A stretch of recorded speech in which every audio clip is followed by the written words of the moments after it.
I say bonjour to Nishi, hello, and welcome to the North of Fourth podcast. We record these episodes here from Flin Flon, Manitoba on Treaty 5 territory, the traditional lands of the Cree Nation and the Métis people. We acknowledge and respect these Indigenous and Métis people who have lived on and cared for this land for generations, and we're grateful to share stories that continue to grow from here. Welcome to episode 3 of the North of Fourth podcast. Sorry we had a 1 week break there. I'm your host, Drayden Lowe, and as always, our goal is to collect and share the voices of artists and vendors and creators from Northern Manitoba. These are stories that too often go unheard. Stories of resilience, creativity, and passion. From Flin Flon to Thompson, Churchill to La Pas, we're shining a spotlight on the incredible talent growing right here in our communities. This podcast is for you, whether you are a lover of handmade goods, someone who supports local creators, or just curious about what's happening in the North. It's also for the makers themselves, a platform to celebrate their journeys, their challenges, and their dreams. Episodes will be posted regularly through the Uptown Emporium social media platforms, and as we grow, which we have, we're now on most major podcast platforms like Spotify, iHeartRadio, Apple Music, trying to get it on Amazon Music. I have a list. It was posted on the Facebook page of every website that we're on. They'll only be up for a couple more months and only a handful of episodes. I'm looking to get all the episodes out there forever, but they'll always be on YouTube. And today I am joined by Crystal Kolt. Hello. Happy to be here. Hi, how are you today? I'm good. I've got Blueberry Jam music gathering on the brain right now, but other than that, fine. It's a beautiful day today. It's a great day today. No smoke. Yeah, isn't that something? Yeah, I know. Been waiting for a day like that. Oh, I know. I'm just sort of counting as we get closer and closer to Blueberry Jam. Flin Flon's Blueberry Jam music gathering. I'm checking the weather hourly just to see what's going to be happening on the 8th, from the 8th to the 10th, and we're ready. We're kind of ready for everything to happen. We're excited. We're excited to have fun. We're excited to be together. We're excited to celebrate and have some great music. And you come from a family of music. I guess I could say I currently live on Blueberry Jam grounds. You do. I live in the campground. You do. Oh, yeah, you do. Yeah. I live in a trailer park now. Yeah. Well, there's a show about that, I guess. I binged that entire show. Yeah. My parents used to get mad at me because I'd watch it while I did my math, and I think I watched the show more than I did my math. Well, there you go. Yeah. There's confessions, but yeah. Such a good show. It is such a good show. Yeah. So, what do you want to talk to? There's so many great things that are happening in the North and here. Blueberry Jam is coming up, so why don't you just tell us about everything about your Blueberry Jam? Sure. Okay. First of all, it originated. There's Saskatchewan roots from it, because there was a tenant music reunion. I believe the name was in northern Saskatchewan, and it was on farmland, and the people that were running it got elderly, and they were in their 80s, and they were going to be doing it very much longer. And so we had some people from Denair Beach and Flin Flon. I used to live there. I had a house there. And you did. Well, I have a pile of ash. Yeah, I know. And that would go to this event, and so my husband and I, Mark Holt and Ted Elliott and Elfrida Reimer, and we all went out there, and Mary and Edgar, I believe, as well. We had just a wonderful experience. We had a conversation with the people that run that particular festival, and they offered for us to continue on with it. And so it did morph, because the one there was more of a jam feel, and that what would happen there, but still it would be groups that would be performing. So kind of like just a group of musicians just having fun, basically? Kind of, yeah. But the way it would work is that you would just show up. If you wanted to play, you would give your name to the stage manager or whatever, and then they would call you up when it was your turn to perform or whatever. So it still would be people that had their acts together. Their act together? Now I know where that came from. There's a pun in there somewhere. Yeah, I know. I don't know. But anyways, and so there was a person that we are sort of unofficially or officially dedicating this Blueberry Jam to it, Murray McDonald, who came up with the name Blueberry Jam, because right around now there's so many blueberries that people can pick. Yeah. And there was the word jam and in there, like a musical jam. Fits. It just fit. So we just chose that.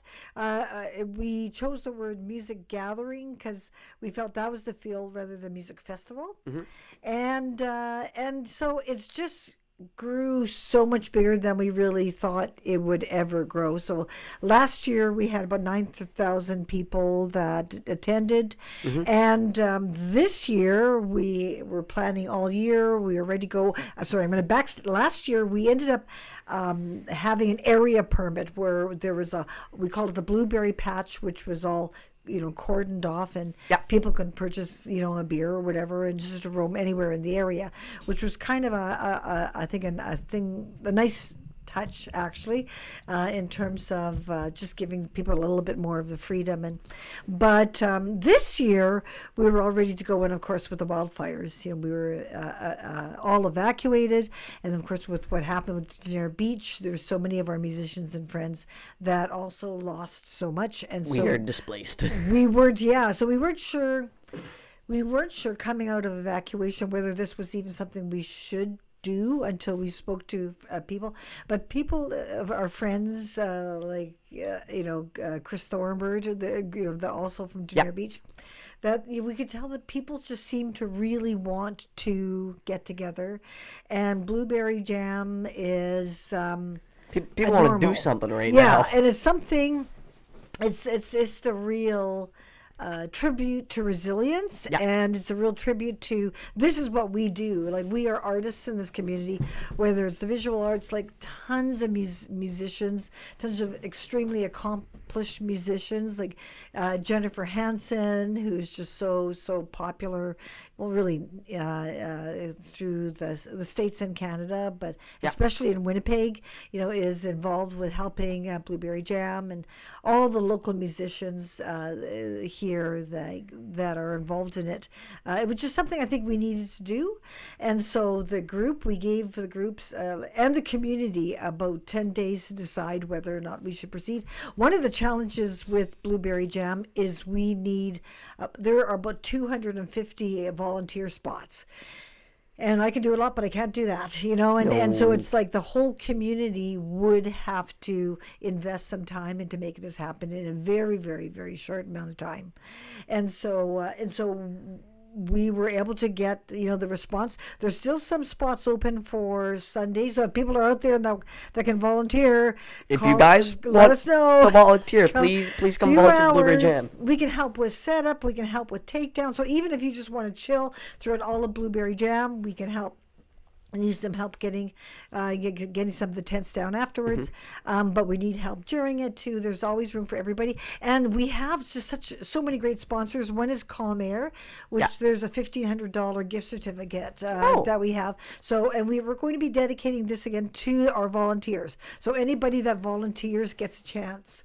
So kind of like a volunteers draw almost. Yeah, it'll absolutely be a volunteers draw, and we have also artwork by Noel Drimmy for that. And there you go. If you guys want some frequent chance flyer mile. Well, exactly, and the thing is that it is of course limited because it's just going to be those people that are volunteering, those 100 names or 150 names that are going to be in there. So your chances, I don't know.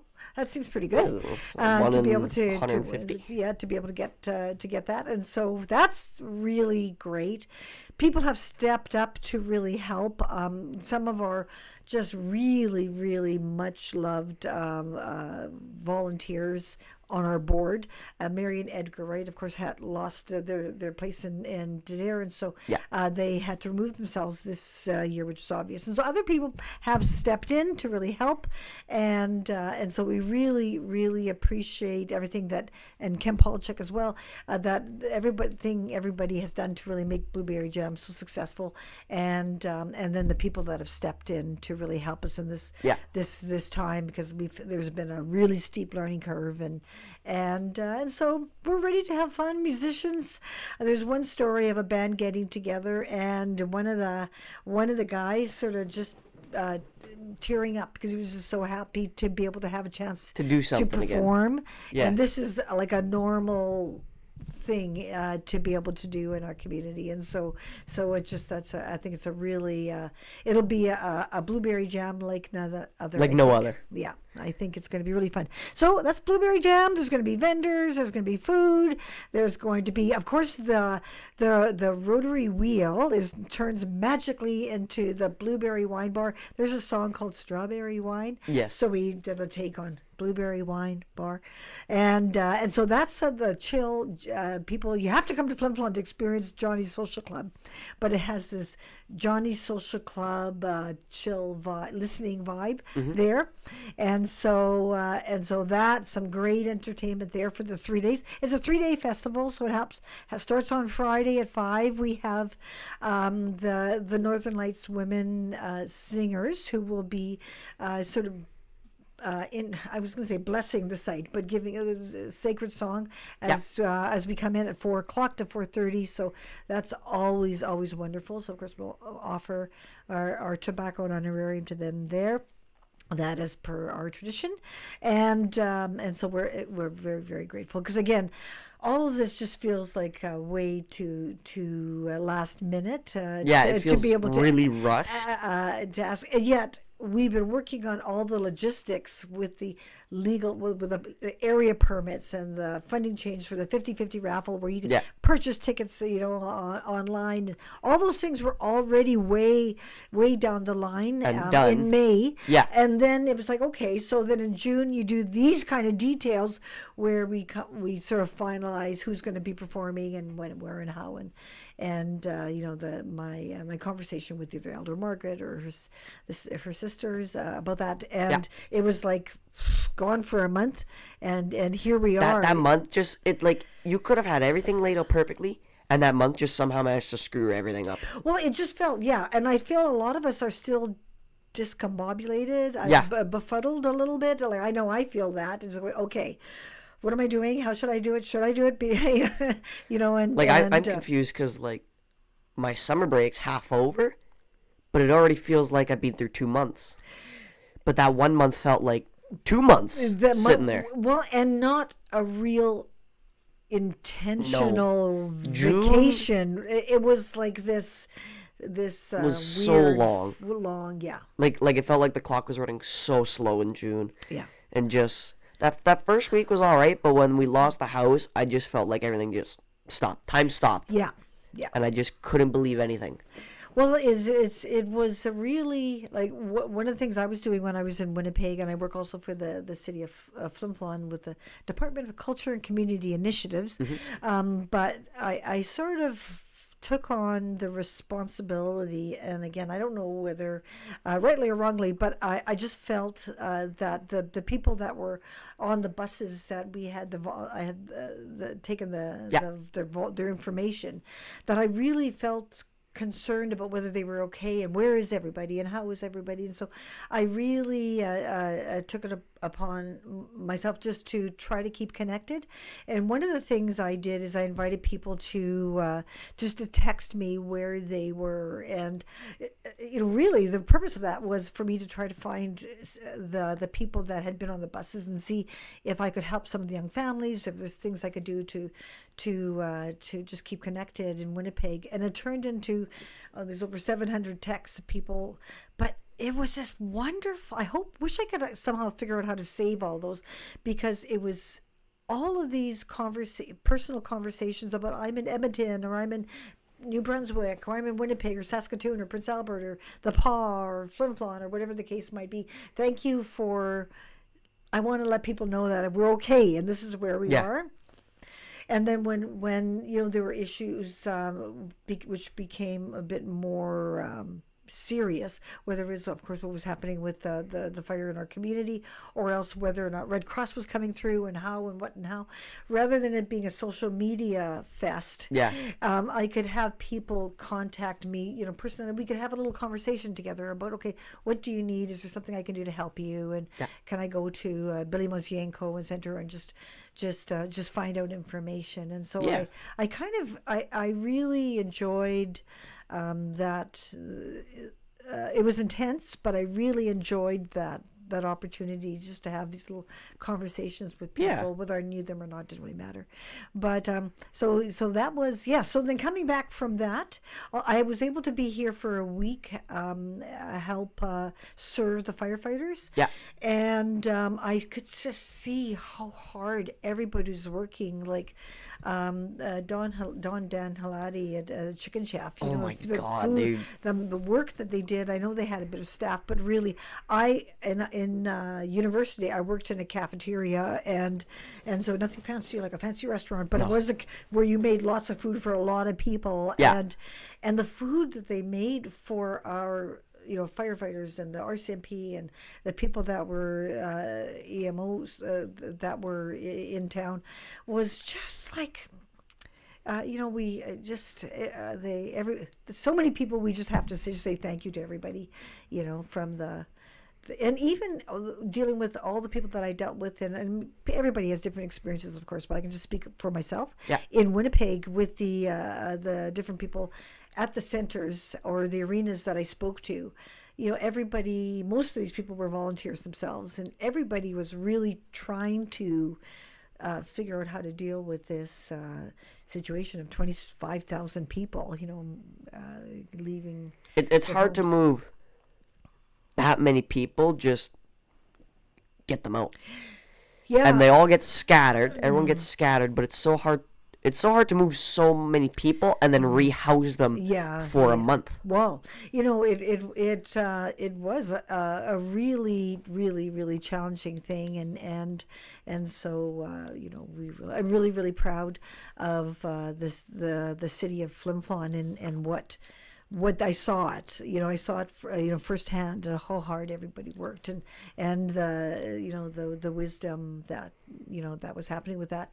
And I'm assuming every single one of our communities, everybody was working right now, whether it's Snow Lake, whether it's Puckatawagan or wherever, all of our communities have really done the very best they can to really help their people. Everyone's been busting their arses to get stuff done. Yeah. But anyways, I don't know. I kind of digress from Blueberry Jam, but that really coming back and jumping into this festival. I hope the weather holds out. I hope it looks hot. Smoke isn't. Yeah, I think there's going to be a bit of rain on Friday morning, which is okay. Yeah. And then it should be fine. Friday At least night, Saturday and Sunday. At least all the band stuff's covered. Yeah. That's my big thing. Like when I'm playing music. Yeah. If he even spits, everything's coming inside. Yeah. I was playing something at the Creighton spray pool. I used to work there. I worked there for 2 years actually. Where? At the Lion spray pool in Creighton near the Sportex. Oh yeah. And like every couple of weeks, I come back and I play music for 2 hours. We are huge fans. My adult children and grandchildren, there were like. Everybody was together last year, and we heard you, and you are like talk about talent. Thanks. Yeah, we are so lucky to have you doing this. So I'd go there every couple of weeks, and I would set up music. We'd play music there, and it was a perfect day. Great forecast yesterday, and then I started seeing clouds. I'm like, I think it's gonna rain. And Brooklyn Haley, one of the people I worked with last year, she still works there. She says, it's not going to rain. Look at your... So she shows me her weather app. I look at mine. Clear skies. I'm like, no, it's going to rain. And about 50 minutes later, it started spinning. I was like, okay, everything inside. Yeah. And then at around like 4:30, after I'd packed up and got back here for this job, it just... like a tsunami came through. There was so much rain. Yeah. And then I was done. Yeah. It was done. Yeah. When was that? What was? Oh, yes. Yesterday. Yeah. Oh, yes. Yeah. I know. Wasn't that something? Roy Davi and I were downstairs, and we were just sitting at the counter, and all of a sudden the clouds rolled. It just went dark. Well, and it felt electric. I'd already. Well, there was thunder. Yeah, but the electricity. I've never really felt that. Exactly. But you can that feel it. It felt like something. My dad and I are sailors. I'm saying, catamaran, kind of small. Yeah. Small boat. But you get a sense I'm always looking at the skies and the field for some reason, and so I was going, oh no, something's going to happen. And at first it was like, I'm going to sit outside on my deck and I'm going to experience it. Okay, no, something weird is going to happen. And yeah. it was powerful. And then And then when I looked down, I looked back up, I'm like, where'd it go? Yeah, I know. I was... Yeah. Should I cut my grass? No. Yeah. Wait. We were moving trailers, Dad and I, around our place in Denair the other day, and that's when it hailed there. Oh. And we brought one trailer in, and when we left, Main Street was dry. Uh-huh. When we were coming back, we got absolutely pelted with hail the whole way back from Denair. Oh, my hand's in that camera. Hi, that camera. We got pelted with hail the whole way down, and then when we get to Main Street, it's just flooded. Like, there's like that much water over the sidewalks. And I don't remember that happening in Flin Flon. Was it just... It did. It was at like 7 o'clock, 8 o'clock at night. Yeah. And then Okay. we turned around and we come back to go grab another trailer. When we came back in, dry. Just, Wow. where'd it go? Wow. It was weird. Yeah, it's a strange year. It's a strange year. Let's get good weather for blueberry Yeah, jam. we need good weather for blueberry jam. And then thanks again for doing this for the Uptown Emporium. Yeah. This Hey, is you just want really to important. talk about the Uptown Emporium? for a Sure, bit? I love the Uptown Emporium. I love everything about the Uptown Emporium. Yeah, I love the artists, artisans, and artists that we have in the north. It was just kind of accidental that it started because it was during COVID, and we were. The Flin Flon Arts Council was supposed to have our arts and crafts sale, like we would have every single year, Yeah. and we couldn't, of course, because of COVID. They were using the facility for vaccinations. It was just closed. I don't even know if we had a vaccine yet at that point. But anyways. I got blown my nose. I already used my microphone. Okay. Just keep talking. Okay. I'll hear. Okay. And so then what we ended up doing is I thought, well, it was our 40th anniversary. I said, well, we're having something. Let's have an online sale. And, how hard can that be? And we had... Can't be that difficult. Oh, my God. Well, we had this wonderful person, Danielle Youngworth, that was working as my assistant at that time. And Danielle just knew about Wix because she has her own business, Wildflower, that she was already familiar with, and so we just jumped into it, and it was hard. It was really hard, but it worked, and it was at that point I could see how excited people were to sell things, and how excited people. We couldn't even really get into Walmart at that point. How excited people were to purchase things, and I thought, well, why are we having this just once a year? Are people making things all throughout the year? And of course we know they are. Yeah. And so we said, well, let's see if we could find some money just to have a pop-up shop for a couple of months. And the Community Futures Greenstone had a bit of money, seed money. Aren't for they our a few neighbor? months. They are our neighbor, right next Toad, door. and then Greenstone. Greenstone. And then they're right next to us. Yeah. Yeah. So Becky Cianfloni was instrumental in helping us, come up with a bit of money to get this thing started across the street from where we are now. That little store was about the size of this podcast center. I know. Camera, it may look. I don't know. It's kind of hard to tell on camera, but in camera, it's a small room. Yeah. I'm trapped in here and my thoughts for 5 days a week, and I love it. It's a great place. He's done such an amazing job. So Thank you. grateful. But anyways, yeah. So it just became a learning curve. We had some money from Creative Manitoba to switch over from Wix to Shopify. So we learned about that a bit. And then the Northern Association of Community Councils, just this wonderful woman by the name of Linda Payer, they also had money because of COVID. And they said, well, what if you had, what do you need? And I said, well, we need staff. We need somebody for marketing and sales and data entry, and so we ended up getting somebody to create the website at that point. And so we had about 4 staff, and at that point one of the things I felt really strongly about is to find and support all of the other artists in Northern Manitoba. And so I started calling them champions, Northern Art Champions. Then we morphed into Northern Champions. Yeah.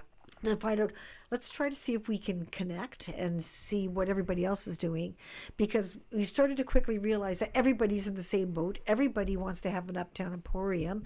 Everybody is working out of their basements. Yeah. And if everybody is making these amazing, amazing products that they're either giving away or certainly not selling at the price that they should be selling it. No. And so we ended up, building and expanding. That ultimately led to the Imagine Northern Network, which is now really becoming quite like a provincial entity, which we're so proud of to be able to have been involved with the beginnings of that, and so we'll see what happens next. Da, da, da. You gotta have some kind of music. I gotta have something. Music track. I don't. We don't do music here. But we've had many conversations, and we'll be having more conversations with all the different levels of government, and chatting about that, and one of the reasons I work so hard at the Imagine Northern Network and the Uptown Emporium is because there's been this even more humongous project we've been working on for about 15 years, and the title, it can change if somebody gives us $10 million. It's called the North Central Canada Centre of Art and Environment. That's a long title. I know. Probably go from wall to wall. I know. And the way that was going to be, we thought, well, we need to be able to develop our sector, like such great music and theater. The North deserves to have a professional theater experience, and the artists need to have professional theaters, and since that time, that was right at the beginnings, even before Norva Center.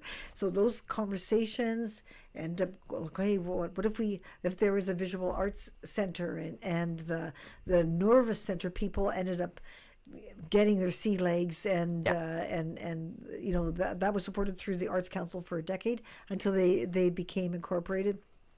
It's the same with the Imagine Northern Network, and so we'll see what happens with that. But it's such a worthwhile thing, and I think Northern Manitoba and Northern Saskatchewan is the potential to really cross the province, as that line should be crossed. Yeah, is the potential is there, and the North Central Canada Centre of Art and Environment. Still a long title. I know. We got to shorten it took us. I know. Somebody was CCAE. There's a website, and NCCAE.ca. It could be, somebody was saying it could be the Boreal Centre of Art and Environment. Okay, that sounds better. If better. Neil Young invested, it could be the Young Centre of Art and Environment. We gotta shorten that name. People give us names. Yeah. We could, and it will. It's just a descriptor, because we wanted to, when we were talking to the different levels of government, we wanted to say that this is where we are, North Central Canada, because some people think Winnipeg is north, and some that's people not think north. Flin Flon is north, and some people think Iqaluit is north, and where we wanted to have that imagery of where our little dot is in the globe. There's a north of North America. Yeah. There's a north of Central Canada, and there's a north of Canada. Yeah. So that was the time, and then art and environment. For the first while, it was going to be the Academy of Art, or the Center of Art, and then speaking with different levels of government, we realized that it has to be something that also includes community. That's why it's the Banff Center of Creativity rather than the Banff Academy. So we learned about that eventually, and we ended up having a $100,000 feasibility study done, and so got that done. So we have a bit of a scope for that, and now it's having some traction into moving forward again, and some great words of encouragement from really powerful people. So we're kind of hoping that will keep moving forward. It is the big idea, like it is a big concept, the big forecast, and so we'll see what happens in the next few years, but that we're hoping in the next 2027 is the 100th anniversary, so there's going to be major big things happening in our area of the hockey, Flin Flon Bombers, and the 100th anniversary of Hud Bay. And it's the 100th anniversary of the founding of Flin Flon, an area more or less, because that's when the first tents were, and it was the 27 Club. Yeah. And so when there's a bit of a documentary, I can send you the link to that was done on. Please, I'll Flin put that Flon. I'll put that at the bottom. If you want to find that documentary, it'll be at the bottom of this YouTube video. Yeah. I'll Spotify and just everyone send else. you. Sorry, you're not going to get that. Oh my gosh! This team that came in from Drumheller, and did this documentary, and they included the Whitneys of New York because we're so connected with Manhattan. Yeah. And so I thought that's kind of an interesting thing. The hockey is such a. I think there's the Boston Bruins, there's the Flin Flon Bombers. There aren't too many that have this kind of legacy. Yeah. And so the conversations that we've been having about with the Bombers, of course, but also all the other communities, because we want a full year of celebration, and of every single, all of us have something we should be thankful for our community, Hud Bay, and the hockey. And so, for example, I think the Flin Flon Community Choir, we've already been working on. Mark's produced a new musical 25 years ago called Bombertown. Oh, yeah? It was about the 57 Memorial Cup. And so we have a dramaturge that we're working on, so a really professional version of this new musical that'll be happening in 27 that we're excited about as well. And so Big that's news. something to keep your eye out, because there's going to be great things happening in 2027, including all the new homes and buildings. And I'm going to have a house next year. Yep, it's going to be something to celebrate. Yeah. They said next July. Next July. So we hope to get the basement up by fall. Wow. And then Do you have your design set and everything? yeah, Wow. we're getting an RTM. Okay, So nice. same builders as we did 31 years ago. Okay. And there's a Willowbrook was the style that ours was. Okay. And there's a Willowbrook 2. We picked the Willowbrook 2. They just have like a mudroom change. Oh, yeah. And it's better for Dad because when he comes from the garage and he's just covered in soot, Yeah. he can just toss everything in the dryer. Perfect. Or the washer. Perfect. Don't put dirty clothes in the washer. Okay. Put your dirty clothes in the washer, not the dryer. Yeah. I've done that. Oh, jeez. It How did makes that a work? mess. That's a good. Don't. Nothing. I did that with dryer beads. Okay. I gotta stop going off on a tangent here. Okay. But a few years ago, I've always called those, I don't know, some people call them gang flings or whatever they are, those little pellets. Oh, yeah. And I always call them dryer beads. Oh. Because of one thing I did one time. Those are supposed to go in your washing machine. Yep. I put those in my dryer, Uh-oh. and I damn near ruined the kill the entire dryer? dryer. Almost. That dryer was from the original house. Does Okay. it smell nice though forever? Or No, it still smells nice. I almost ruined it. So now I always call those dryer beads, and I always make that same mistake when I talk about those. Yeah. That's about it. I guess the other thing I want to do is the big shout. I know you've met them already. Big shout out to Roy Mexted and. Oh, I've had a Fiona. few good Zoom calls with him. Yeah. I had a little doing chat such with a him good in some job. podcasts too. There's some There's stuff so- about me and my house and the fires and whatnot on one of his episodes there. Oh, it's so good. Well, Fiona Reddy is the project manager of the Imagine Northern Network. Yep. And Roy Mexted is the Northern Champion Coordinator and sort of trying to help with all of that as well. And so I just truly appreciate them. And it's really nice, even though it's flowing through the Flin Flon Arts Council, I like the fact that it is our employees are in Churchill or are from the different parts of the north. We're all scattered. Because I think that's our reality, and that we can spread the wealth amongst each other and just celebrate each other and help each other. Yeah. So that's I'm really excited about what's going to be happening with that too. And thanks for doing all of this. Yes. Is there any other Arts Council stuff you want to talk about? You know what? I just think that big kudos to and thank you to Crystal Woodward, who is the new executive director. And it was like we were teasing that you had to have the name Crystal to be able to be Not Crystal the Kolt. executive director. I'm gonna have her on one of these Flin Flon episodes. Arts But yeah, and it's so nice to be able to have these new ideas and new blood. We're always looking for new, people to be part of our committees, and I'm actively looking for new people to be part of the Performing Arts Committee, because then you get to choose on all the get these great performers into our communities and have fun meeting them. And so that's a big shout out to that. Yeah. If you want to volunteer for Blueberry Jam, please. Yeah, flinflonblueberryjam@gmail.com. Let me know, and we'll get you a really fun. They're all fun jobs. Oh, There's and you get a chance fun. at how much is that gift card? $150 was it? $1,500. $1,500. Oh yeah, $1,500 gift certificate. Huh. To volunteer, call mayor. I'd volunteer, but I'm out of town. I get back you on are the Sunday. You're going to be doing your podcast. Yes, I am. I'm going to be doing this at Blueberry Jam. I don't know where I'm going to set up, but I'll figure it out. There's a place right beside the Uptown Emporium. We'll have a tent ready for you. Nice. There you go. Well, there we go. Thank you. Well, thank you again, Crystal, for coming on the podcast today. Complete pleasure, and thanks for doing this again. Thank you. I was going to mention some other stuff. Thank you to everyone who came to the beer gardens at Aurora and Pine was that last week or the week before? Because all proceeds of that went to Denair. Thank you to whoever showed up there. Once again, Blueberry Jam, it runs Friday, August 8th to Sunday, August 11th.